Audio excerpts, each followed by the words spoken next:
Democrats on Capitol Hill might try to eliminate or temporarily circumvent the filibuster in the Senate to adopt legislation they want. Illinois state lawmakers consider whether to support local journalism. And returning empty bottles at grocery stores in Iowa for money could become a thing of the past. We'll talk about that this morning with Scott County Democratic Party Chair Alicia Gaiman and former Rock Island County Republican Party Chair Bill Bloom. Nice to see you both again. We're going to start right away with Iowa and that legislation known as the bottle bill. Attempts to change the law in the past have failed. The Des Moines Register reports lawmakers could be close to a deal on this, and this proposal would increase the money that goes to redemption centers, but would get rid of the requirement that grocery stores and other businesses accept the empty containers and refund that nickel deposit. Now, the Register reports Senator Chuck Grassley actually weighed in to keep the current bottle law intact.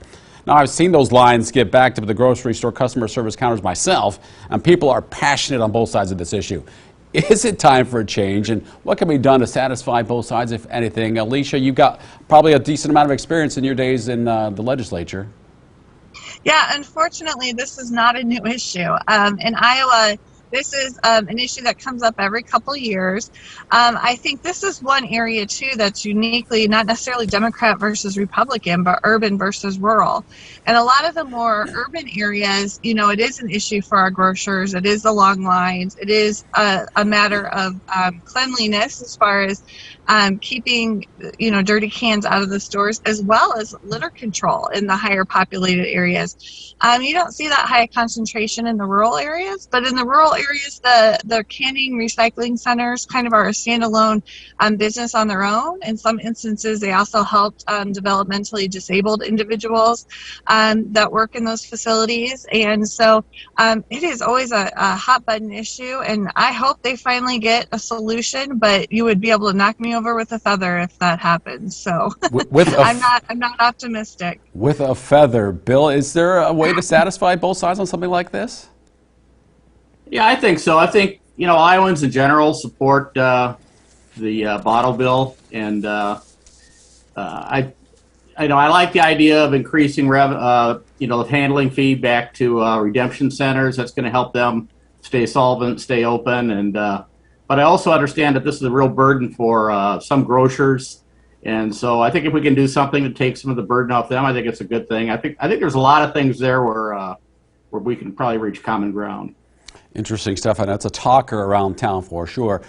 Government and journalism, well, they often intersect, we know, but now that intersection could be a bit different in Illinois. State Senator Steve Stadelman sponsored a bill that would form something called a local journalism task force.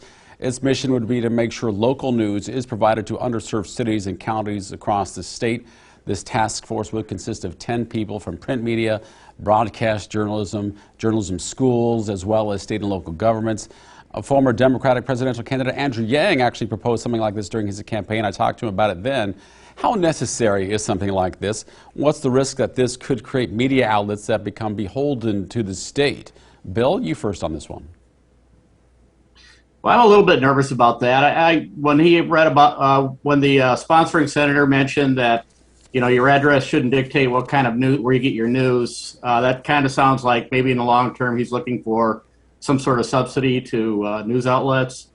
The problem is the newspaper is being replaced by other means of getting your news. And, if they want to put together a study group, that's fine. But I think we maybe need to keep a close eye on this and where it's going to go. I don't think we really need to subsidize media that we like versus media that we don't like. Alicia, Bill makes a good point about the subsidies potentially out there for media, and that's where I bring my point to where media could become beholden to government. Your take? This is a model that's not too far-fetched from what we see with public radio and the, National Public Broadcasting, PBS, as well. And so looking at it, having some more public insight and public funding attached to these sources, I think is a good thing. It helps keep it independent. I know one thing, I'm sure your stations, and we're lucky here, we're on a locally produced show, but very few television stations in our market can really have the opportunity to do that on a regular basis, just because of the cost prohibitiveness of it, as well as you look at the smaller size communities who are just kind of lumped in, and I'm sure you feel that push within the greater Quad Cities as well, that your news is more focused on Davenport or Rock Island or the larger cities, and so more of those rural communities definitely feel left out. And I think it is very important. It's a public airwaves, and we need to make sure that everybody has an opportunity to hear their local news and things of interest to their community being able to be broadcast. Well, let's finish with what is arguably the most controversial topic we'll get to this week, and that's in the federal government. Democrats have an ambitious agenda now that they control the House, the Senate, and the White House. But of course, that razor-thin majority in the Senate keeps them from getting a lot of it done unless they can get around the filibuster. That's the 60-vote requirement to end debate on a bill and allow for a floor vote that actually only requires a simple majority. Now, the Senate rule has been the reason very little gets accomplished. Democrats block Republicans when they're in power and vice versa. Democrats loosened the rule during the Obama administration to confirm federal judges. Republicans took it a step further by abandoning it for Supreme Court nominees. Neither party wants to get rid of the filibuster when in the minority, and it's not used like it was originally. It's used a lot more than ever as well, and it's not in the Constitution. So why keep it anymore? And won't getting rid of the filibuster give both parties the chance to advance their agendas when in power? Alicia? I have vacillated to and fro on this issue individually, as an individual, and knowing that, no matter what side is in control, this is a protection that is afforded to the minority.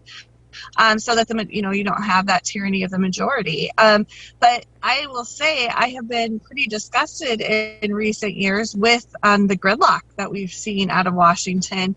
And I think, I used to teach intro government classes out at Scott Community College, and I love to go over the movie Mr. Smith Goes to Washington.